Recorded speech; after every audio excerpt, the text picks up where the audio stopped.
Bonjour à tous, c'est le docteur Walid Mekeden, mais aujourd'hui, on va parler de mémoire. Mais avant d'aller plus loin, je tiens à vous souhaiter une très joyeuse année 2024. On est sur la première vidéo de l'année et vous imaginez bien, sur cette chaîne, je vais vous souhaiter surtout une bonne santé, une très bonne santé.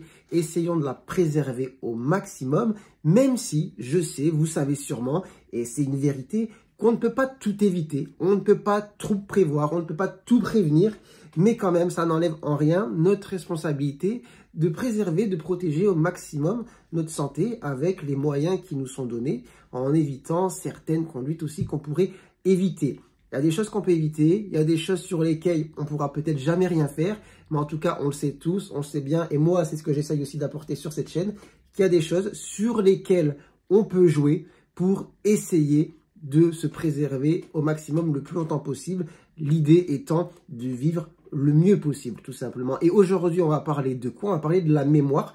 Peut-on préserver sa mémoire dans une certaine mesure? Eh bien, vous allez voir que la réponse est oui. Alors, dans une certaine mesure, je le précise bien.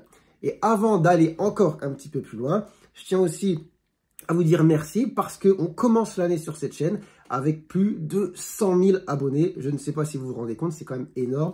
100 000 personnes, c'est quand même l'équivalent de 20 zéniths, si je ne dis pas de bêtises. Donc, c'est quand même assez conséquent sur une chaîne médicale.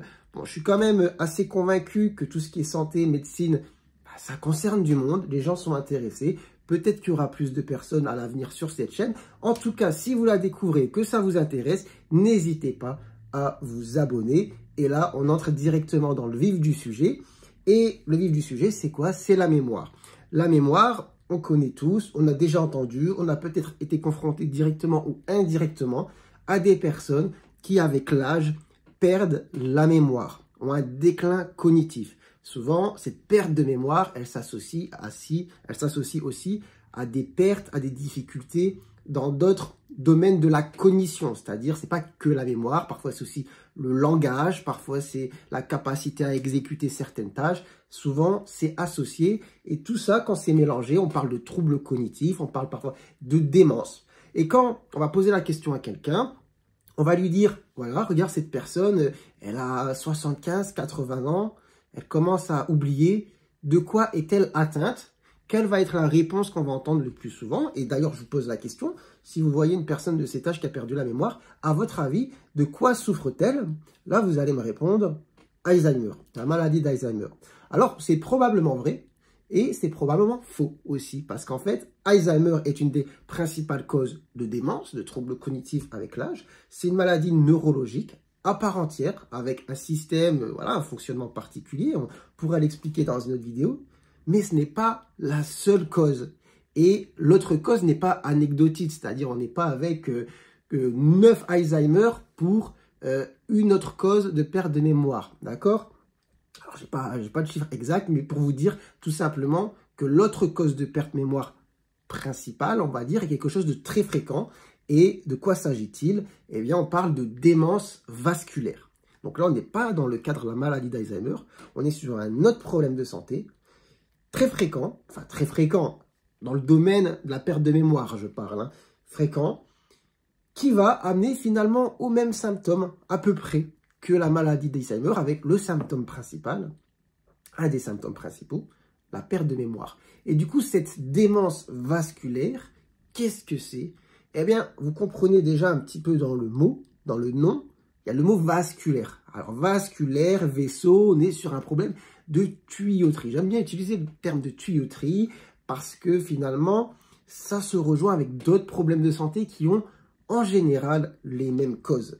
Quand on parle d'infarctus, quand on parle d'AVC, quand on parle d'artérite, en général, on est sur des problèmes de tuyaux, d'artères, bouchés, abîmés ou qui saignent et en général à cause des mêmes problèmes. Et ces problèmes, on va y venir juste après pour voir effectivement que dans une certaine mesure, et pas tout le temps, c'est ce que j'ai dit effectivement au début de vidéo, on peut faire de la prévention pour éviter ce genre de catastrophe avec le déclin cognitif qui s'installe avec l'âge. Alors, je reviens sur ces histoires de vaisseaux.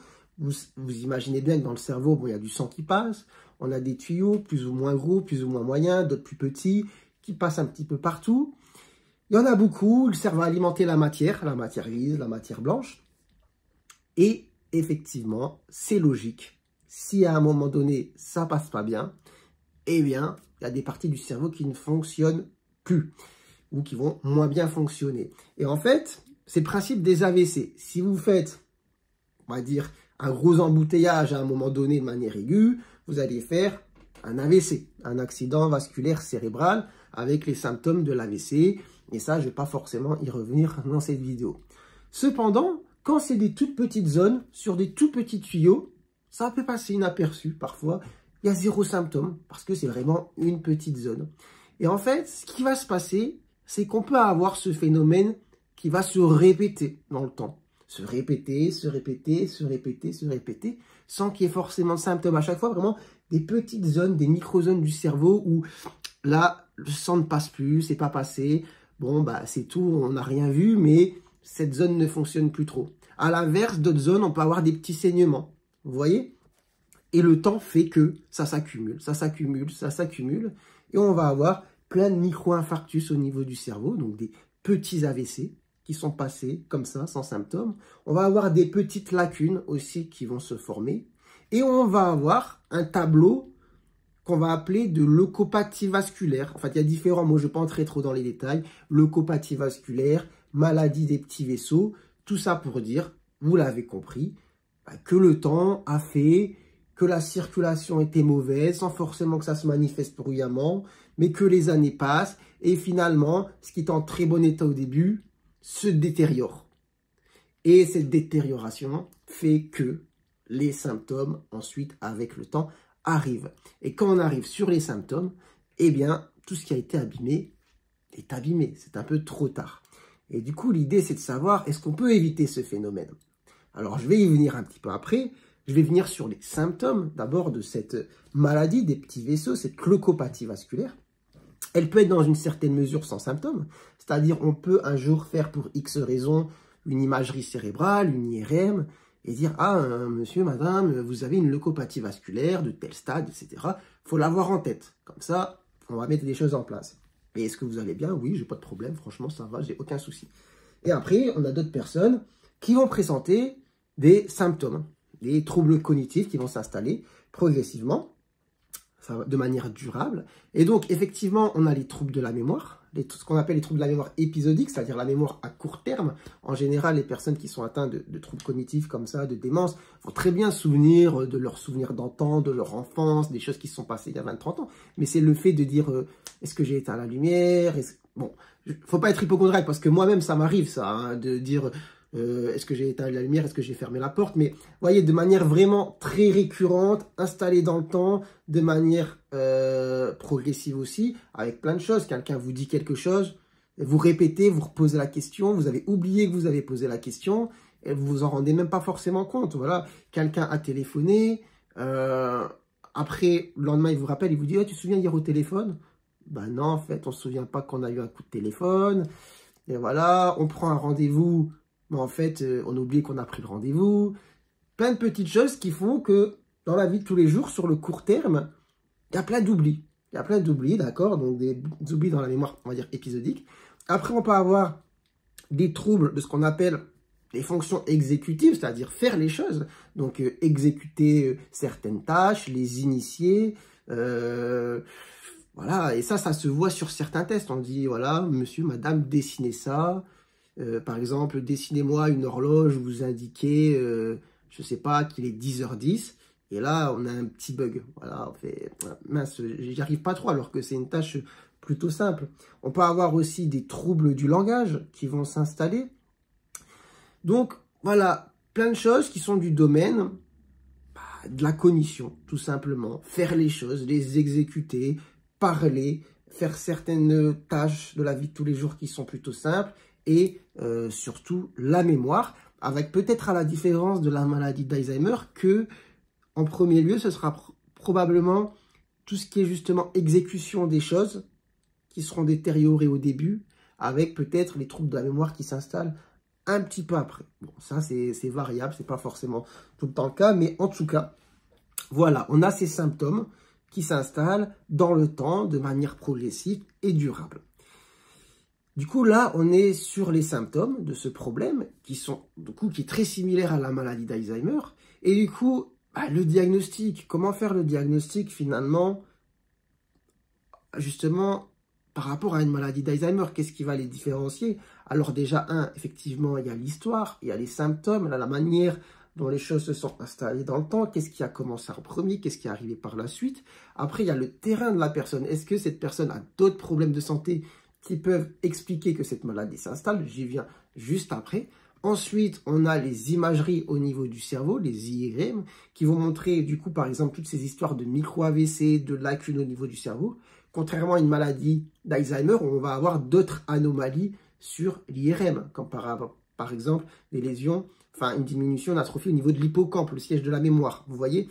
Donc, il y a des choses aussi qui se distinguent sur l'IRM. Et donc, les faisceaux d'arguments vont faire qu'on penche plus d'un côté que de l'autre. Et parfois, on peut avoir une association des deux, ce qui est tout à fait possible. Et du coup, maintenant, on y vient enfin. Donc, qu'est-ce qui peut justement causer cette maladie des petites artères? Qu'est-ce qui peut causer cette démence vasculaire, ces troubles cognitifs? Et comment, surtout, les éviter? Toujours, comme je le dis, je le prends avec des pincettes, dans la mesure du possible. Eh bien, ce sont les facteurs de risque cardiovasculaire. Et là, c'est pour ça que j'utilisais au début de la vidéo le terme de tuyauterie. Parce que ce soit au niveau du cœur, que ce soit au niveau des reins, au niveau des jambes, au niveau du cerveau, on va retrouver en général les mêmes causes, les mêmes facteurs de risque et les mêmes solutions pour les éviter. Donc pour protéger ces tuyaux, il y a plusieurs choses à contrôler. Les problèmes de glycémie, de diabète, donc déjà le diabète, effectivement, c'est tout un sujet. Il faut essayer, dans la mesure du possible, de ne pas entrer dedans. Mais quand on est dedans, eh bien, il faut l'équilibrer. C'est pas bon quand on a un diabète d'avoir toujours une hémoglobine glyquée à 8, 9. Donc, pour ceux qui ne connaissent pas trop, c'est un chiffre qui permet de dire si votre diabète est haut ou non. Il faut que même si on est diabétique, on ait des chiffres bas grâce aux hygiènes de vie, à l'hygiène de vie plus ou moins en traitement. D'accord? Et même si du coup, on n'a pas de diabète, il faut éviter d'être dans le stade pré-diabète, puis diabète. Donc, faire attention, hygiène de vie, alimentation, activité physique. Après, il y a les problèmes aussi de dyslipidémie, c'est-à-dire diabète égale augmentation du sucre, on va dire. Mais après, il y a tout ce qui est cholestérol, d'accord? Cholestérol, on pourra faire aussi une vidéo avec, en parlant, parce que souvent on entend mauvais cholestérol, bon cholestérol. De quoi s'agit-il? Je pourrais y venir si vous voulez. Mais en gros, il faut voir avec son médecin pour voir est-ce qu'on est dans les bons chiffres de mauvais cholestérol, parce que ça peut jouer sur la tuyauterie, abîmer les artères, les boucher. Après, on va avoir la tension, l'hypertension artérielle, très mauvais, ça, très mauvais. Il ne faut pas négliger la tension un peu haute, mais pas trop aussi. Hein, c'est-à-dire quand on va chez le médecin et qu'on voit qu'on a 15 de tension, on se dit, ouais, ça va à 15. Ça va à 15 peut-être là, mais 15 pendant 20 ans, c'est pas bon, d'accord? Donc, il faut essayer de réduire la pression artérielle, la tension artérielle. Et évidemment, si on est à des 18, non, c'est pas bon. C'est pas bon, là, il faut rapidement la faire descendre, d'accord? Parce que là, pour le coup, c'est pas bon du tout. Et les conséquences de cette hypertension peuvent être du coup beaucoup plus rapides que quand on est autour de 15. Mais l'idée, c'est d'avoir la tension la plus basse possible dans la mesure de la normale. Hein. Il ne faut pas avoir 3 de tension, sinon vous n'allez pas être bien. Mais vous m'avez compris. Hypertension artérielle à régler. Après, quel autre grand facteur de risque cardiovasculaire? Vous le connaissez tous, le tabac. Ça, le tabac, à chaque vidéo quasiment j'en parle, mais parce que le tabac est un facteur de risque de quasiment toutes les maladies, j'ai l'impression.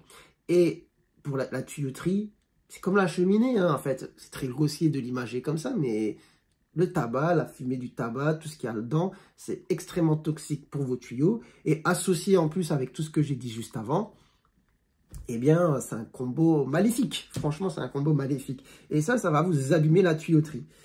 Voilà. Après, il faut essayer de se préserver du coup avec l'activité physique, très importante. Activité physique, l'hygiène alimentaire. Et puis voilà. Et franchement, déjà, si on est sur ça, eh ben, on est finalement dans le package de tout ce qu'on doit mettre en place pour préserver ces petits tuyaux du cerveau et éviter qu'avec le temps, on ait un petit morceau ici qui ne marche plus, puis un petit morceau ici qui ne marche plus, puis un petit morceau ici qui ne marche plus, et qu'au bout de 10 ans, 15 ans d'évolution, on se retrouve avec la perte de mémoire qui s'installe. Voilà, et toutes les conséquences qui vont avec. Donc, oui, dans une certaine mesure, on peut prévenir la perte de mémoire, d'accord? La maladie d'Alzheimer, c'est quelque chose de différent, d'accord? Ça, c'est beaucoup plus compliqué. La leucopathie vasculaire, démence vasculaire, maladie des petits vaisseaux, eh bien, il y a des moyens de la prévenir et ça concerne beaucoup de monde. On n'est pas sur quelque chose d'anecdotique. Anecdotique. Il ne faut pas croire que tous les gens qui perdent la mémoire au bout d'un certain âge, c'est Alzheimer. Non, non, non, non, non. Alzheimer, c'est un truc à part. On a les démences vasculaires à côté qui concernent aussi beaucoup de monde. D'accord? Beaucoup de monde.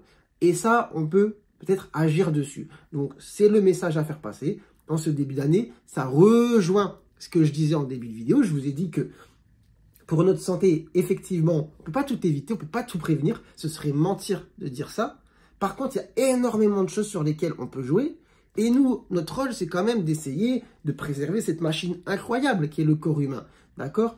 Et il y a plein d'aspects où on peut jouer. Et la mémoire, c'est quand même un des aspects très importants sur l'école. On peut jouer. Pourquoi s'en priver? Donc, il faut essayer de faire de la prévention dessus. D'accord? Bon, enfin bref, j'espère que cette vidéo vous aura plu, que vous aurez appris des choses. Et si c'est le cas, n'hésitez pas à liker la vidéo, peut-être à vous abonner si vous découvrez la chaîne. Et puis, peut-être poser vos questions en commentaire, j'essaierai d'y répondre. Et sur ce, moi, je vous souhaite encore une très bonne année. Voilà, une bonne santé, que le meilleur. Prenez soin de vous, prenez soin de votre santé. Et moi, je vous dis à très bientôt, je l'espère, pour de nouvelles vidéos. Allez, ciao, ciao!